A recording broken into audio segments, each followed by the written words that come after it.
Hello, everybody, and welcome back to the Into the Darkroom podcast. I'm Leona Hatch with my co-host, Rylee Hohney. and today we have the pleasure of interviewing Mr. Stephen Mallon. Welcome. Thank you so much for having me. How are you today? I am well. I just had a bagel. I'm happy. Oh, yeah. How was your trip? It was good. I actually was teaching yesterday in Newburgh, so I ended up getting up a little bit later than expected, but I guess that avoided all the traffic. Yes. We do love avoiding traffic. And coming into Lancaster, rush hour traffic is insane. So you missed it perfectly. Thank you. So we're very happy to have you here. But can you tell us a little bit about how you started pursuing photography and videography as a profession? Yeah, I have been a photographer all of my life.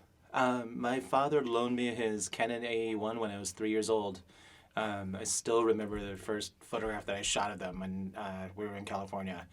And unfortunately, he did not realize what damage that had done to my ecosystem, and I never let go. That's amazing. It's so cool to hear about artists who start so young. Like, nowadays, people are like, oh, I picked it up and I started on social media and I started taking selfies. But it's so refreshing to hear, like, artists starting so young, so purely out of interest instead of, like, following trends. Yeah. Thank you. Yeah, I don't think there was a trend yet. I mean, the idea of being a professional photographer obviously, existed, but it wasn't in my mindset. But it did start percolating piece by piece. I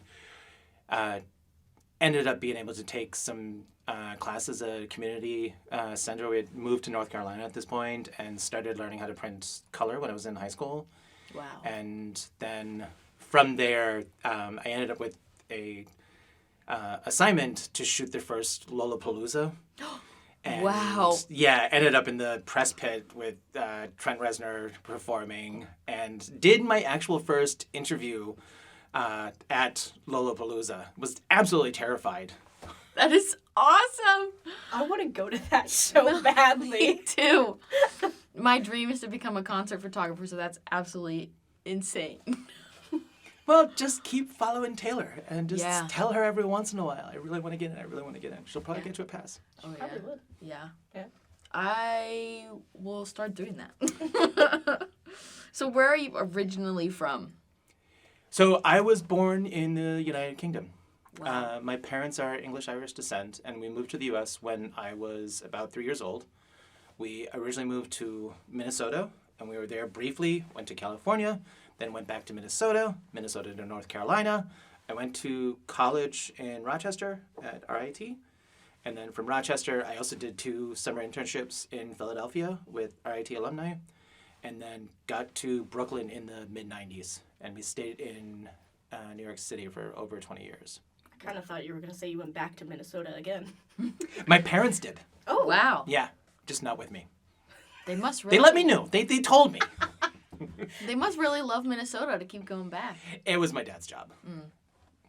Yeah, so, Fair. Gotta follow where the coins are sometimes. Coins.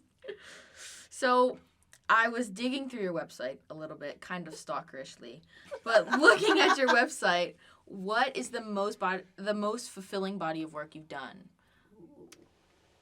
That is a really good question that I wish I had read and thought about so I could answer with a really nice, long, and deep intellectual answer. But I think that the first that really still resonates with me is the Artificial Reef project with the MTA. I think that the discovery of that project and how that body of work has basically become self-aware and is pretty much promoting itself to this day has been really gratifying. And I think that if there's one body of work that is going to be able to outlast me, it is most likely going to be that body of work. Do you mind telling our viewers a little bit, or listeners a little bit about your body of work, just because maybe if they don't know already? So the MTA in New York City had an artificial reef project where they put over 2,000 subway cars in the Atlantic over the span of a decade. And I discovered the project in about 2008 because of an overreaching project on the recycling industry in America. And so I reached out to the contractor and then also the MTA, and they all signed off on having me document part of the project. And so I was able to photograph in their yard where they were loading out the trains, and then also went out with the crew when they put it into the Atlantic. And so I followed that project on and off for about 2.5 years. And that group of images has been traveling as an exhibition now. Not every single year, but pretty frequently it gets picked up for at least one exhibition. But it's been in numerous universities. It's been shown at NYU.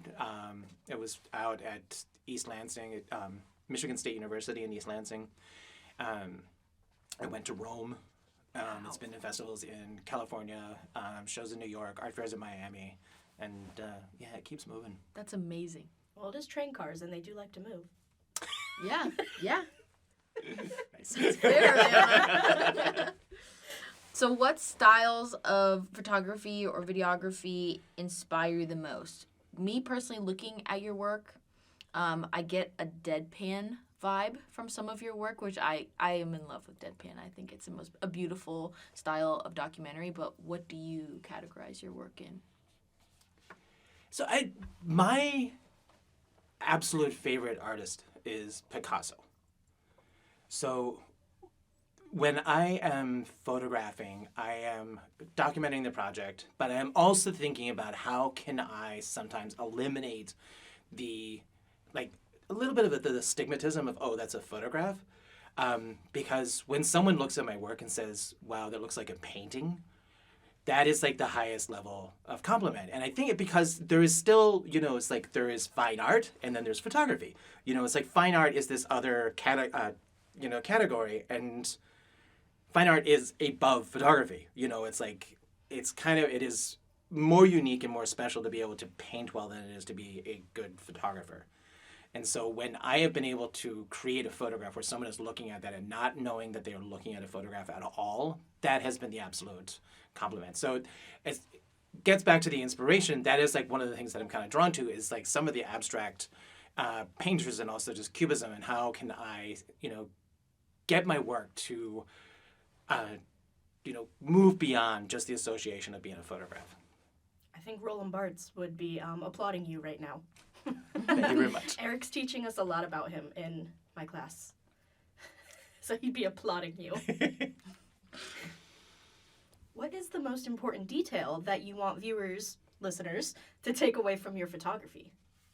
Viewers and listeners of this podcast. Listeners of the podcast and viewers of my photographs. Yes. Go back.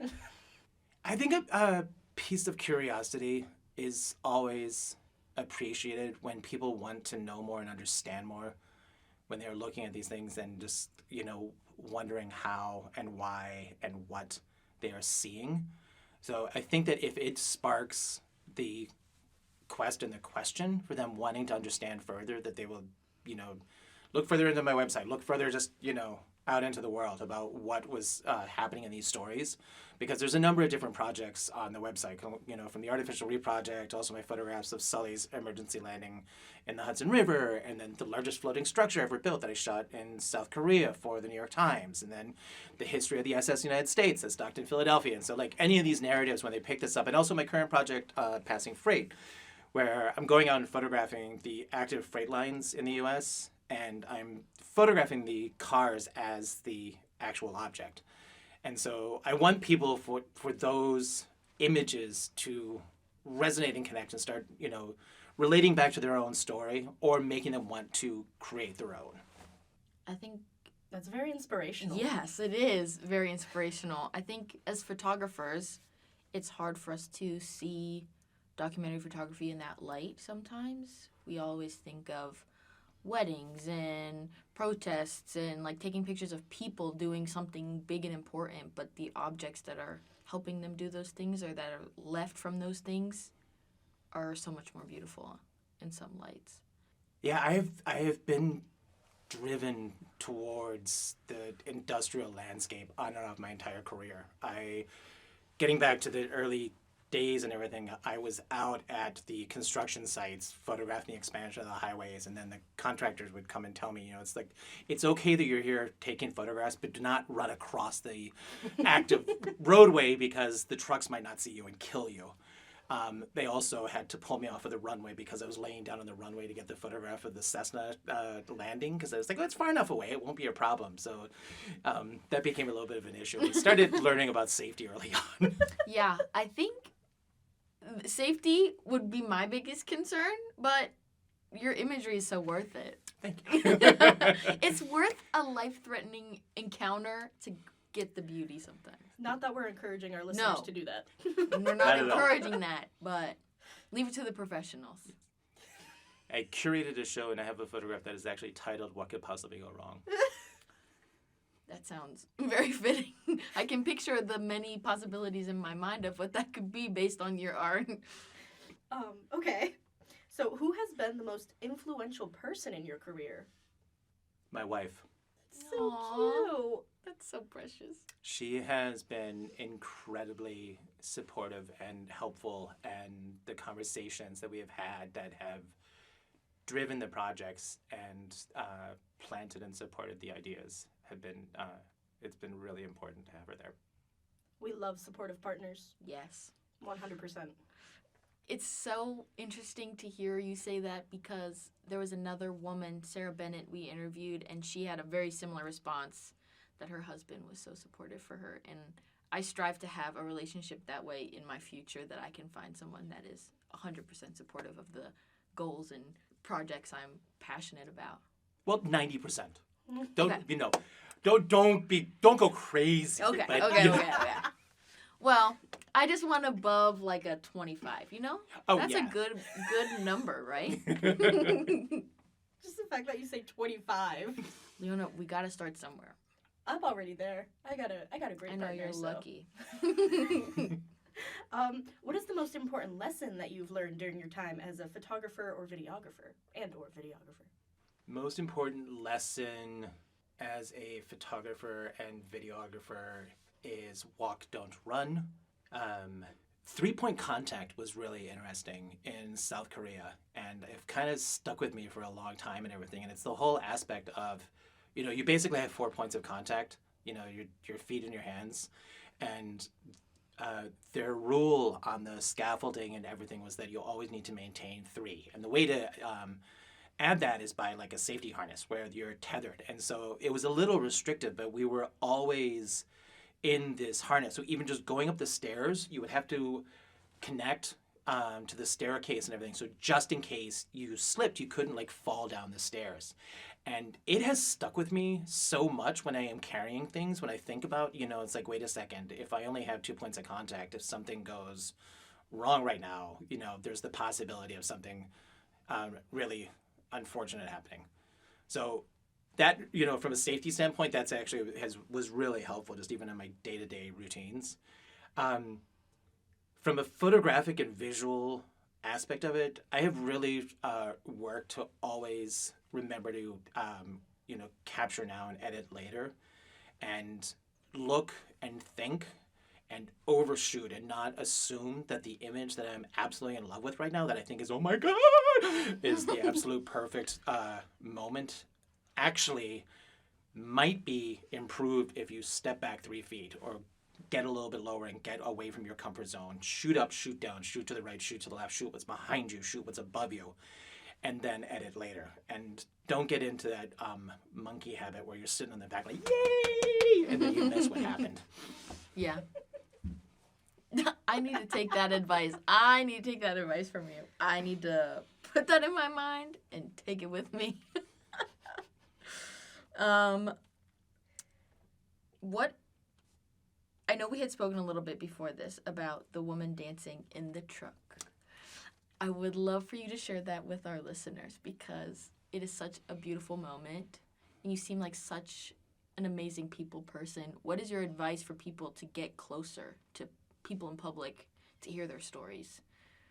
So the background story on the film you're referencing, it was a safety film that we were shooting for the New York City Department of Transportation, and they were updating the film for truck drivers because the last safety film that they had created was 15 years ago. And so people did not have cell phones. The bike lanes were not in place and everything. And so they wanted to address the changing conditions in the roads that have happened over the years. And so the agency, it was a 3-agency film. And so we worked with the DOT, Department of Transportation, and Department of Parks. And let me restate that. It was the New York City Department of Transportation, Department of Parks, and this agency was DCAS, which is handles the fleet of vehicles for other aspects of New York. And it was the 3-day shoot, and I think that we just built this bond. There was an aspect of being honest and being friendly and just working with people who are not professionals. They're not actors and everything. These are people that are actually working for the agencies, and they just got comfortable and they got happy and everything. And so that moment where she is dancing through the doorway at the end of the film it brings so much happiness for me that she did that. I really was like, it was not under any kind of direction. It was just, I think we just encouraged it. And she felt very comfortable, and we captured that. And I'm so happy I made the edit. She just looks full of joy. Very much so. It's so beautiful. Thank you. Have any of your video or photo projects been commissioned, or are they all funded by you? A number of them are commissions. Yeah, the photograph essay on Flight 1549 was a commission through the salvage company, through Weeks Marine. Prelude was a commission through the New York Times Magazine. My photo essay on the SS United States was a commission with National Geographic. So a number of the projects have been commissioned. And there's a couple of projects that overlap nicely. The body of work on the recycling is American Reclamation. And so I started shooting that on a personal basis, and then was able to continue that project at a residency. And then the residency, right when I showed up, got funding through the NEA. So I ended up getting paid for the residency that helped continue that project. And then that project led to an assignment with one of the magazines that then sent me on an essay to go photograph the life cycle of cars. So sometimes they overlap, sometimes they're completely individual. But 3 of the personal projects in my career have ended up being incredibly well funded in the long run, because both the subway car project was all mine, but those exhibitions and the editorial and the features and the sponsorship that have happened, like Johnny Walker did a film about the guy that did it with my photographs illustrating the project. And so those projects have been well paid over the years. And then the other project is the Willis Avenue Bridge. And that was a time-lapse film that I paid for myself with a lot of favors with friends, because it was my first film and I didn't want the client to pay for it because I wasn't 100% sure that I could deliver it. But that film ended up in 6 different film festivals and started my relationship with the New York City Department of Transportation. And they have been a client for over a decade. Wow.